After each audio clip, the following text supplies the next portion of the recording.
Hi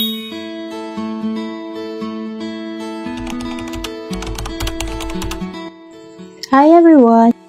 Ako po si Mami Mau. I'm a full-time, work-from-home single mom. Nagsusumika para sa pamilya, patuloy ang paghakbang para sa mga pangarap.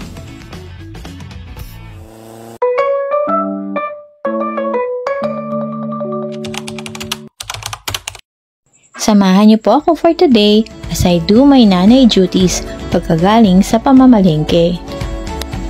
Pagkagaling ko po sa labas, as a parent, sinisikap ko pong parati kaming safe sa aming tahanan. Sabi nga po nila, mas maganda na ang parating nag-iingat.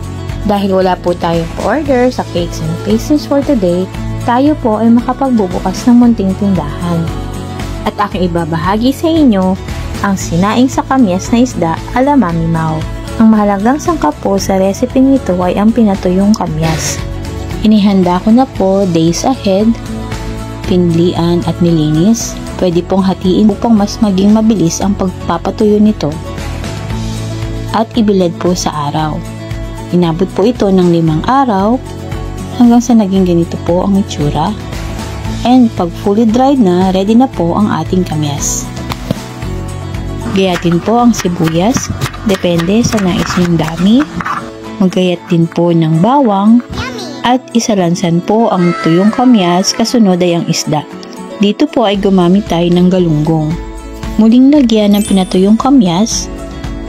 Isama na ang sibuyas at bawang, paminta, asin at MSG. Panghuli ay lagyan na po natin ito ng tubig.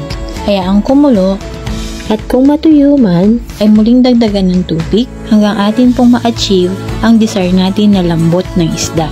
And ready to serve na po ang ating sinaing na isda sa pinatuyong kamyas.